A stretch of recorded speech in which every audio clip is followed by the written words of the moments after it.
Het ergste van de economische malaise zou volgens de jaarrede die gehouden is voorbij zijn en de positieve signalen zouden zich reeds aftekenen. Maar VHP-parlementariër Mahinder Jogi wil weten waar die positieve signalen zijn en waar ze zich aftekenen. Dit vroeg hij gisteren tijdens zijn spreekbeurt in de Nationale Assemblée. Verkoop van staatseigendommen, voorzitter. Is dat een positieve signaal dat zich aftekent, voorzitter? Verkoop van aandelen van de staat bij de banken, voorzitter.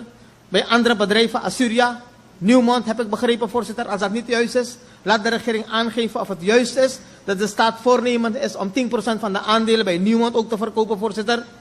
Nog meer leningen, voorzitter. Zijn dat de positieve signalen, voorzitter? Aanzwellende staatsschuld, ik heb al gezegd, bijkans 17 miljard. Zijn dat de positieve signalen, voorzitter, die we krijgen uit het beleid welke is gevoerd?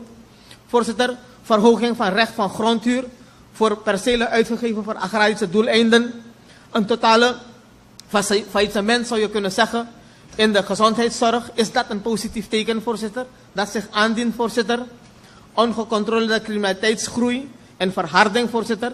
Zijn dat de positieve signalen, voorzitter, die zich aftekenen, voorzitter? Voorzitter, de bonanza-verhalen van de regering en de bonanza-verhalen van de minister van Financiën, voorzitter, hebben ons tot nu toe niets anders opgeleverd dan ellende, voorzitter, armoede, demotivatie, verarming, uitzichtloosheid, voorzitter. Dat is wat het volk heeft gekocht aan 7 jaar regering Bouterse, voorzitter. We zien een neergang in haast alle sectoren van de economie, voorzitter. En de vraag is, wanneer het zo goed zou gaan, voorzitter, waar zijn de grote en beloofde opbrengsten, voorzitter, uit de olie en de goudsector, voorzitter? In de jaarrede heeft de vicepresident hier aangegeven hoe geweldig zaken zich zouden ontwikkelen, voorzitter. En ik zeg u, de regering wil broden bakken, voorzitter, maar de regering heeft geen ovens, voorzitter. De regering is bezig de samenleving koeien met gouden horens te beloven, voorzitter. En waar is die gouden... En daarom mis ik die president. Want president Bouterse heeft ons beloofd in 2013, voorzitter, dat wij een gouden toekomst tegemoet zouden gaan. 13, 14, 15, 16, 17, we door 18. Waar is die gouden toekomst van de president? Is dit wat we vandaag meemaken in Suriname? De gouden toekomst van de president? Is het met het omgekeerd beleid, voorzitter? Die fleurmuizen politiek waarover ik het heb gehad eerder, voorzitter. Zijn we bezig, voorzitter? Is dit de situatie van de 17e rijkste land in de wereld, Suriname, vandaag aan de dag, voorzitter? Of zijn we bezig de eerste armste land te worden in de wereld, voorzitter, door het beleid van deze regering? Waar zijn de perspectieven, voorzitter? Jogi wilde weten welke bijdrage de regering heeft geleverd om de verdiencapaciteit van de samenleving zeker het land te verhogen. We leunen aan tegen een begroting van 8,6 miljard. Wanneer wij kijken, voorzitter, naar de begrotingen vanaf 2010, ergens 3, zoveel miljard, 4 miljard, voorzitter, staan wij vandaag bij 8,6 miljard. En de regering heeft in die 7 jaren miljarden ontvangen. De regering heeft miljarden ontvangen uit leningen. De regering heeft miljarden ontvangen uit de goudsector. De regering heeft miljarden ontvangen uit de oliesector. Voorzitter, waar zijn al die gelden naartoe gegaan? Waar zijn al die gelden naartoe gegaan dat de samenleving onbestuurbaar is geworden, voorzitter? Dat er geen perspectief is, voorzitter. Voorzitter, ik vraag de regering om inzicht te verschaffen. Met betrekking tot het voorstel van de minister van ROGB om de grondhuurtarieven te verhogen, pleitte Jogi ervoor om dit voorstel in te trekken. Omdat dit voorstel onwerkbaar is. En ik ga een paar voorbeelden geven. Wanneer iemand in Nikeri bijvoorbeeld 2000 hectare rijst inzaait, voorzitter, moet die man aan het einde van het jaar 400.000 SRD aan huur betalen aan die overheid. En waarvoor? Omdat minister Hoefdraad dure reizen moet ondernemen naar het buitenland. Waarvoor?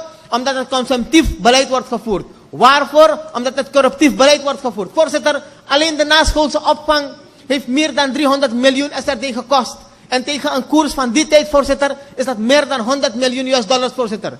De vele onderhandse gunningen in dit land, voorzitter, tijdens minister Abrahams en daarna, overschrijden de 100 miljoen US-dollars, voorzitter. Als al die gelden beter waren gebruikt, hoefden wij als land vandaag niet voor de zoveelste keer gaan bedelen bij Oppenheimer voor nog een bedrag van 75 miljoen. Voorzitter, hoe gaan we al deze gelden terugbetalen? De regering investeert niet in de verdiencapaciteit. Voorzitter, ik denk niet dat we mensen, en ik denk dat we dit goed moeten begrijpen, en mensen moeten dit niet emotioneel benaderen, voorzitter, want de fractieleider van de regeringscoalitie, die is een grote voorstander, voorzitter, en ik merk dat bij hem in zijn betogen, zijn oproepen, dat die grondhuurvergoeding wordt verhoogd, voorzitter. Voorzitter, laat mij u zeggen, wanneer mensen 2 generaties, 3 generaties op een stuk terrein van 2 hectare, 3 hectare, 5 hectare, 100 hectare werken, voorzitter, dan moeten we blij zijn dat Surinamers in staat zijn en willen en gemotiveerd zijn om te ploeteren in die modder, voorzitter, om een bijdrage te leveren. Dat mensen een stukje ondernemerschap streven, voorzitter. En dat geldt niet alleen voor Nikeri, het geldt voor alle mensen in dit land, voorzitter. Ook in het binnenland, ook in de kustvlakte, ook in Centrum Paramaribo, overal, voorzitter. Dan zou een goede overheid deze mensen juist met een incentief moeten ondersteunen. In plaats van deze mensen uit te melken, voorzitter, en te wurgen, voorzitter, om elke cent. Ik heb eerder hier gezegd, deze regering toont een cultuur van Yama Exi en Yama Fouru. Toch? If je Yama Fouru, dan heb je morgen geen eieren meer. En dat is precies wat deze regering eet. Voorzitter, ik vraag via u aan de regering om op te houden met deze wijze van bestuursvoering, voorzitter, en het volk niet verder uit te merken, voorzitter. Er zijn modellen, voorzitter. Wanneer ik kritiek heb op de verhoging van de grondhuurtarieven, voorzitter, zeg ik erbij, er is een wetconversie. En als dat niet goed is, voorzitter, laten we daarnaar gaan kijken. Laten we daarnaar gaan kijken, voorzitter. En dat is vrijwillig. Het is vrijblijvend, voorzitter. Wanneer u 50.000 hectare zou gooien in die conversie, voorzitter, tegen een tarief van 25 cent per hectare, per meter bijvoorbeeld, hebt u zo binnen een periode 125 miljoen US-dollars binnengehaald. 125 miljoen SRD binnengehaald. Dan hoeft u de aandelen hier in Paramaribo niet te verkopen. U hoeft uw panden in Paramaribo niet te verkopen. U kunt die gezondheidszorg een boost geven daarmee, voorzitter. Maar daarvoor moet je visie hebben.